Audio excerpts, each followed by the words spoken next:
성부와 성자와 성령의 이름으로 말씀 전하겠습니다. 여러분, 날씨가 많이 추운데 다들 잘 지내셨나요? 저는 지난주에 시어머니 건강이 갑자기 안 좋아지셔서 마음 졸이며 보냈다가 다행히 고비를 잘 넘기셔서 한시름 놓았습니다. 중환자실에 누워 계시면서도 웃는 얼굴로 자식들에게 사랑한다고 말씀하시는 어머니를 보며 참 많은 생각이 들었습니다. 전쟁 직후 한국이 가난할 때 어머니께서는 가난한 교회 성직자의 아내로 살며 고생하셨고, 또 미국에 와서도 아버님의 이민 목회 뒷바라지를 하시느라 고생하셨지만 다 기쁨으로 하신 것을 압니다. 그것은 나는 누구인가? 나는 어떤 부름을 받았는가? 나는 어떻게 이 세상에서 살아야 하는가를 분명하게 알 때 가능한 일이겠죠. 그것을 아는 사람은 남들에게는 고통스럽게 보이는 삶도 기쁨으로 살 수 있고, 중환자실에 누워서도 그 마음에 사랑과 기쁨만 가득할 수 있다는 것을 확인하는 은혜로운 시간이었습니다. 오늘 복음 말씀인 너희는 세상의 소금이다, 너희는 세상의 빛이다 하시는 말씀은 단순하지만 참 많은 의미를 담고 있습니다. 우리가 찾아야 할 나는 누구인가? 나는 어떤 부름을 받았는가? 나는 이 세상에서 어떻게 살아야 하는가? 라는 질문에 명쾌한 답을 주는 문장입니다. 뿐만 아니라 나와 하느님의 관계, 또 하나님과 세상의 관계, 또 세상과 나의 관계에 대해서도 많은 깨달음을 주는 말씀이죠. 우선 예수께서 너희는 세상의 소금이다, 너희는 세상의 빛이다 라고 하시는 말씀을 들을 때 지금 우리가 받아들이는 것과 2000년 전 사람들이 받아들이는 것에 상당히 큰 차이가 있다는 것을 이해할 필요가 있습니다. 그것은 2000년 전 사람들에게 있어 소금과 등불은 지금 우리에게 있어 소금, 등불과는 완전히 그 가치가 다른 물건이기 때문입니다. 지금 우리에게 소금은 너무 흔한 것, 심지어 짜게 먹으면 몸에 안 좋은 것이죠. 대설주의보가 내리면 길바닥에 엄청난 양의 소금을 뿌려대는 시대에 살고 있는 우리에게 소금은 결코 귀한 것이 아닙니다. 그러나 2000년 전 냉장 기술이 없던 시절의 소금은 생선과 고기 등 먹거리 저장을 위해 없어서는 안 되는 생존에 직결된 것이었습니다. 또 의약과 소독뿐 아니라 비료로도 사용되는 중요한 필수품이었죠. 이런 일상생활의 필수성과 더불어 경제적 가치 측면에서도 소금의 역할은 매우 중요했습니다. 당시 로마 제국에서 군인에게 소금이나 소금 구입비를 지급한 기록을 보면 소금이 얼마나 귀한 대접을 받았는지 짐작할 수 있습니다. 바로 여기서 셀러리, 급여라는 단어가 나왔죠. 뿐만 아니라 소금 무역로가 따로 있을 정도로 소금은 전략적으로 중요한 자원이었고, 소금세는 중요한 국가 재원이었습니다. 또한 당시의 소금은 신앙적, 상징적 의미를 지닌 물건이기도 했습니다. 구약에서 소금은 영속성, 순결, 신실함, 언약을 상징하죠. 민수기와 역대기의 소금 언약이라는 표현은 깨지지 않는 언약을 의미합니다. 또 레위기에서 모든 곡식 제물에 소금을 넣도록 명령하죠. 소금이 들어간 제물은 하나님께 드려질 수 있는 정결한 상태를 의미했고, 제물에 소금을 넣는 것은 그것이 언약에 속한 것임을 선언하는 행위였습니다. 이러한 맥락 속에서 예수님은 제자들에게 말씀하십니다. 너희는 세상의 소금이다. 당신의 제자인 우리가 그렇게 중요하고 귀한 존재라는 말씀입니다. 더욱이 당시 예수를 따르던 제자들은 사회적으로 주목받는 인물들이 아니었죠. 그들은 갈릴리 호수에서 고기 잡던 어부들이었고 유대 사회에서 죄인 취급받는 세리였으며 로마 제국에 저항하던 열심 당원이었습니다. 세상을 바꿀 만한 힘을 가진 사람도 아니고 율법에 완벽한 사람도 아니고 사회적으로 존경받는 종교 지도자들도 아닌 그들은 살면서 자신이 그렇게 중요한 사람이라는 생각을 해본 적이 없었을 것입니다. 그러나 예수께서는 그들에게, 그리고 지금 우리에게 사회로부터 주어진 정체성이 아닌 새로운 정체성을 갖게 해 주십니다.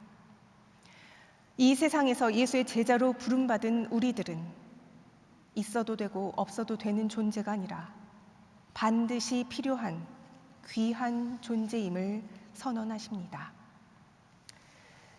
너희는 세상의 소금이다 라는 말씀은 세상의 부패를 막고 이 세상이 하나님께 드려질 수 있도록 세상을 정결하게 하며 세상을 언약 안으로 다시 불러오는 존재가 바로 너희이다 라고 선언하시는 말씀입니다. 그런데 예수님은 우리에게 더 많은 소금이 필요하다, 소금을 더 많이 만들어야 한다 하고 요구하시지 않습니다. 예수님의 유일한 당부는 오직 짠맛을 잃지 말라는 것이죠. 이제까지 교회 역사는 질보다 양에 중점을 두었습니다. 성숙보다 성장에 관심이 많았죠. 복음화는 기독교인 수, 교회 수 증가를 의미했습니다.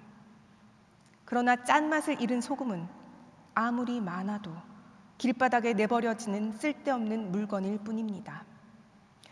교회가 아무리 많아도 이 사회에 정의를 세우고 평화를 이루지 못한다면 짠맛을 잃은 소금일 뿐입니다. 신학자 찰스 무어는 이렇게 말했습니다. 예수를 따르는 이들에게 위험이란 우리가 믿지 않는 것이 아니라 우리가 믿는 바가 교회와 세상의 어떤 변화도 만들어내지 못하는 것이다. 바닷물이 엄청 짜게 느껴지지만 염도는 3.5밖에 되지 않고 우리 눈물도 짠맛이 나지만 염도는 0.9밖에 되지 않습니다. 중요한 것은 소금의 양이 아니라 짠맛을 간직한 소금이냐 하는 것이죠.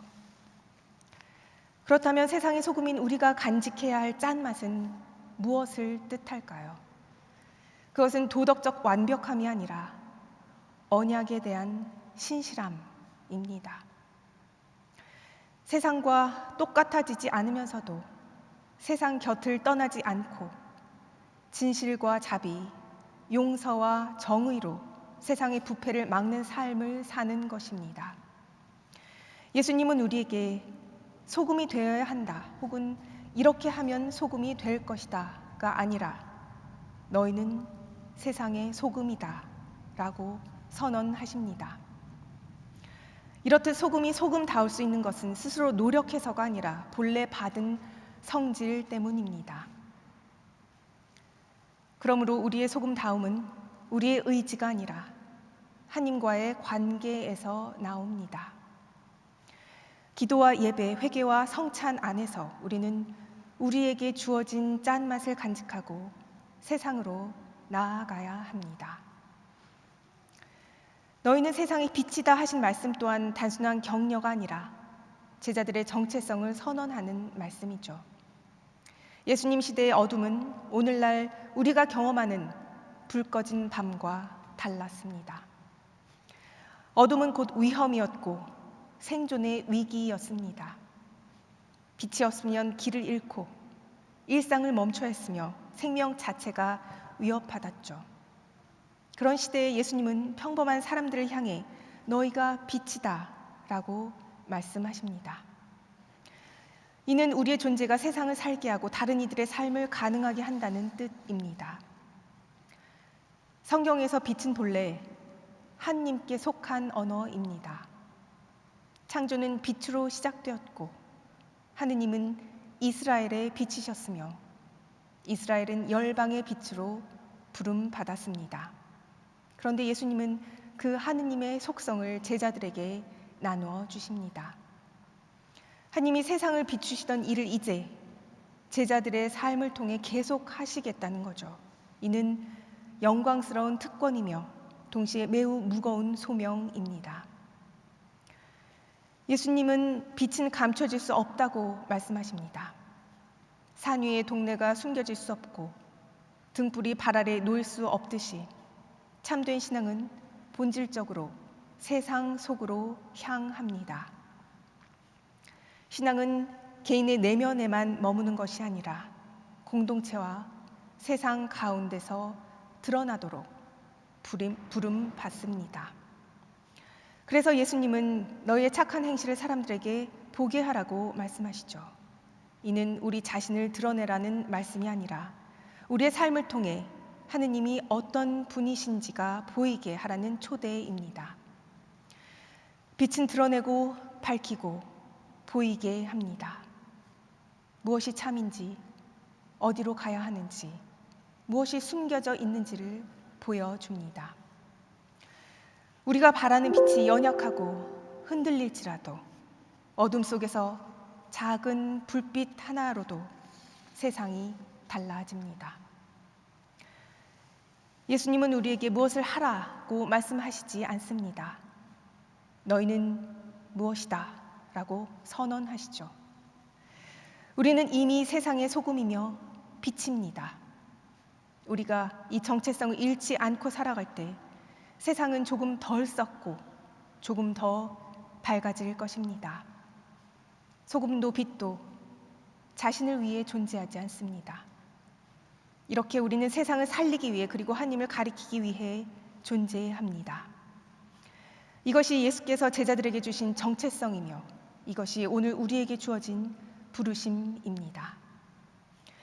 성직자로 부름받은 것을 성소, 곧 거룩한 부름이라고 하는데 예수님을 따르는 제자로 부름받은 우리 모두는 성소를 받은 사람들입니다.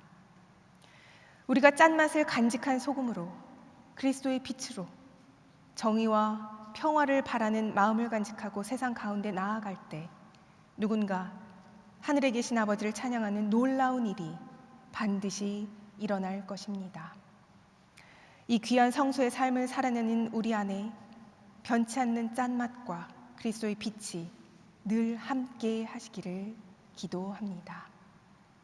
성부와 성자와 성령의 이름으로 말씀 전했습니다.